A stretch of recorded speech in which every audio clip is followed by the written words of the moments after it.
Hello दोस्तों आज हम इस वीडियो में पढ़ेंगे स्टैटिक जीके। स्टैटिक जीके उस जीके को कहा जाता है जो कभी चेंज नहीं होता है, और हमने पिछले वीडियो में ये बताया भी था। और ये इस स्टैटिक जीके से लगभग हर एग्जाम में क्वेश्चन पूछता है, चाहे रेलवे हो, बैंकिंग हो, एसएससी हो, सीजीएल, चाहे हर एग्जाम में जो है स्टैटिक जीके से प्रश्न आता है। इसलिए आज हम स्टैटिक जीके को पढ़ेंगे, और इसका जो हम 3-4 क्लास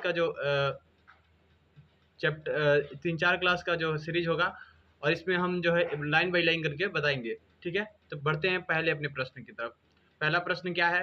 तो what is study of soil called as, यानी जो मिट्टी है उसके अध्ययन को क्या कहते हैं, यानी मिट्टी के अध्ययन को क्या कहते हैं? मिट्टी के अध्ययन को क्या कहते हैं? तो मिट्टी के अध्ययन को कहते हैं तो पेडोलॉजी कहा जाता है। इसको कहा जाता है पीडोलॉजी। पीडोलॉजी कहा जाता है। मिट्टी के अध्ययन को कहते हैं तो पीडोलॉजी कहते हैं। मिट्टी के अध्ययन को क्या कहते हैं? पीडोलॉजी कहते हैं। पहला प्रश्न है कि what is study of soil called as, यानी जो मिट्टी है उसके अध्ययन को हम क्या कहते हैं? तो मिट्टी के अध्ययन को हम पीडोलॉजी कहते हैं। उसी प्रकार जो है अलग अलग चीज़ों के अध्ययन को हम अलग अलग नाम देते हैं। जैसे जो है लीवर की स्टडी को हेपेटोलॉजी कहते हैं, और इस पर किडनी के अध्ययन को हम कहते हैं तो नेफ्रोलॉजी कहते हैं। केस के स्टडी यानी बाल के स्टडी को कहते हैं तो ट्राइकोलॉजी कहा जाता है। और इसी प्रकार स्किन के अध्ययन को कहते हैं तो स्किन के अध्ययन को मेटोलॉजी कहा जाता है। उसी प्रकार अलग अलग चीज़ों के अध्ययन को अलग अलग नाम दिया जाता है। उसके अध्ययन को, लॉजी का मतलब होता है अध्ययन। जैसे अब अगला प्रश्न हम देखते हैं। अगला प्रश्न है in which year Aryabhata was launched, यानी आर्यभट्ट सैटेलाइट कब लॉन्च किया गया था? आर्यभट्ट सैटेलाइट कब लॉन्च किया गया था? तो आर्यभट्ट सैटेलाइट लॉन्च किया गया था तो 1975 में लॉन्च किया गया था। 1975 में लॉन्च किया गया था। यह भारत की पहली सैटेलाइट थी। यह भारत की पहली सैटेलाइट थी। यह भारत की पहली सैटेलाइट थी। और कब लॉन्च किया गया था? तो 19 अप्रैल 1975 में लॉन्च किया गया था। 19 अप्रैल 1975 को लॉन्च किया गया था। यह भारत की पहली सैटेलाइट थी, और इसे भारत और रूस दोनों ने मिलकर लॉन्च किया था। भारत और रूस ने मिलकर लॉन्च किया था इसको। और आर्यभट्ट, हम जानते हैं कि आर्यभट्ट एक बहुत बड़े गणितज्ञ थे जिन्होंने जीरो का खोज किया था। इन्होंने जो है जीरो का खोज किया था। आर्यभट्ट सैटेलाइट 1975 में लॉन्च किया गया था, जो भारत की पहली सैटेलाइट थी। भारत और रूस ने मिलकर लॉन्च किया था। 19 अप्रैल 1975 ईस्वी में इसे लॉन्च किया गया था। भारत और रूस ने मिलकर लॉन्च किया था, और आर्यभट्ट ने जो है जीरो का खोज किया था। और अगला क्वेश्चन की तरफ बढ़ते हैं। will which running a type of smell comes snow, यानी जो बारिश होता है, बारिश के समय मिट्टी के अंदर से आने वाली खुशबू को क्या कहते हैं? यानी बारिश के अंदर से मिट्टी के अंदर से आने वाली खुशबू को क्या कहते हैं? यानी मिट्टी के अंदर से आने वाली खुशबू को क्या कहते हैं? तो जो बारिश के समय मिट्टी के अंदर से आने वाली खुशबू को हम कहते हैं तो पेट्रिकोर कहते हैं। क्या कहते हैं? पेट्रिकोर कहते हैं। पेट्रिकोर। बारिश के समय मिट्टी के अंदर से आने वाली खुशबू को क्या कहते हैं? तो बारिश के समय मिट्टी के अंदर से आने वाली खुशबू को हम पेट्रिकोर कहते हैं। बारिश के समय मिट्टी के अंदर से जो खुशबू आता है उसे हम पेट्रिकोर कहते हैं। ऐसा खुशबू आज तक कोई भी कंपनी जो है इस ऐसी खुशबू नहीं बना पाई है। ऐसी खुशबू आज तक कोई भी कंपनी, कोई भी जो सेंट कंपनी है, इसको नहीं बना पाई है। जो बारिश के समय मिट्टी के अंदर से जो खुशबू आता है उसको क्या कहते हैं? पेट्रिकोर कहते हैं। ऐसी खुशबू आज तक कोई भी कंपनी से नहीं बना पाई है, यानी कोई भी कंपनी जो है आज तक ऐसी जो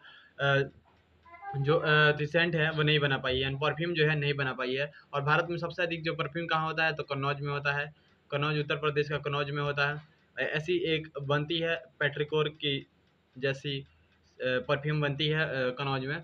और अगला क्वेश्चन है कि Delhi was made capital which year, यानी दिल्ली को भारत की राजधानी कब बनाई गई थी? तो दिल्ली को भारत की राजधानी बनाई गई थी तो 1931 में बनाई गई थी। कब बनाई गई थी? 1931 में बनाई गई थी। दिल्ली को भारत की राजधानी कब बनाई गई थी? 1931 में बनाई गई थी। 1931 में दिल्ली को भारत की राजधानी बनाई गई थी। इससे पहले जो राजधानी थी कलकत्ता थी। इससे पहले जो राजधानी थी कलकत्ता इससे पहले राजधानी कलकत्ता थी। और अगला क्वेश्चन है what is the full form of NASA, यानी नासा का फुल फॉर्म क्या होता है? नासा का फुल फॉर्म क्या होता है? तो नासा का फुल फॉर्म होता है तो national aeronautic and space administration, यानी नासा का फुल फॉर्म होता है कि national aeronautic and space administration होता है इसका फुल फॉर्म। नासा जो हम जानते हैं कि अमेरिका कंपनी है। नासा की कहाँ की कंपनी है? तो अमेरिका कंपनी है। और ये है दुनिया की सबसे बड़ी स्पेस एजेंसी है। दुनिया की सबसे बड़ी स्पेस एजेंसी है। दुनिया की सबसे बड़ी स्पेस एजेंसी है। और इसरो जो है भारत का है। इसरो क्या है? इसरो जो है भारत की कंपनी है। इसरो क्या है? भारत की जो स्पेस एजेंसी है।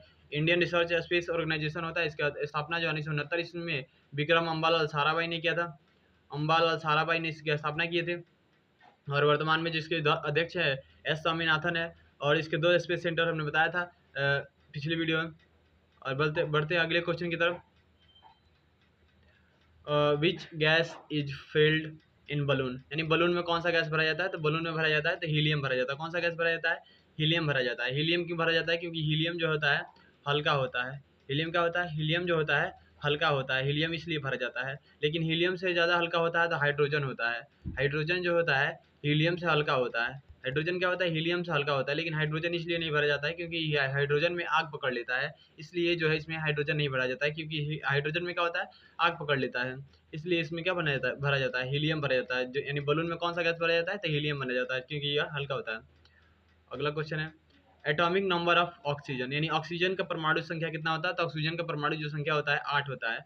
ऑक्सीजन का परमाणु संख्या कितना होता है, 8 होता है। एटॉमिक नंबर ऑफ ऑक्सीजन का क्या होता है, तो होता है 8, यानी ऑक्सीजन का परमाणु संख्या कितना होता है, 8 होता है। लगभग आपको 10 याद रखना जरूरी हो जाता है। 10 लगभग आपको परमाणु संख्या क्वेश्चन पूछता है, 10 लगभग आपको मैक्सिमम याद रहनी चाहिए।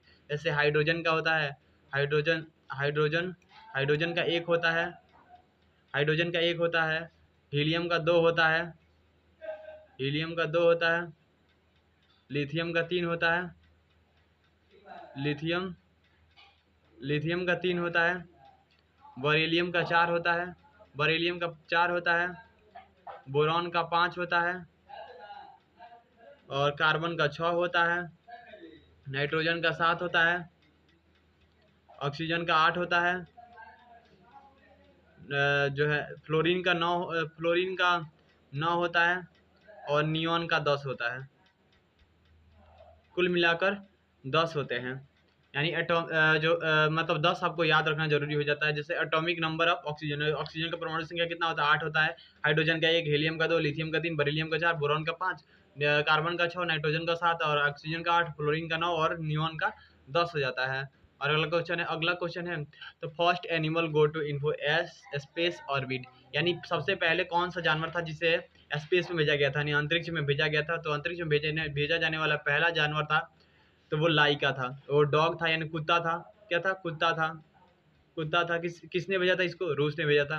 किसने भेजा था, रूस ने भेजा था। लेकिन ये जाने से स्पेस में जाने से पहले ही मर चुका था। लेकिन ये स्पेस में पहली बार गया था, इसलिए इसे जो है इसका नाम क्या है, लाइका है। जिसे किसने भेजा था, रूस ने भेजा था। और अंतरिक्ष में जाने वाला पहला कुत्ता था, पहला जानवर था तो लाइका था। जो डॉग था ये कुत्ता था। ठीक है। और अगला क्वेश्चन, बस आज के लिए बस इतना ही, आज के लिए बस इतना ही क्वेश्चन था। मिलेंगे अगले वीडियो में, तब तक के लिए जय हिंद।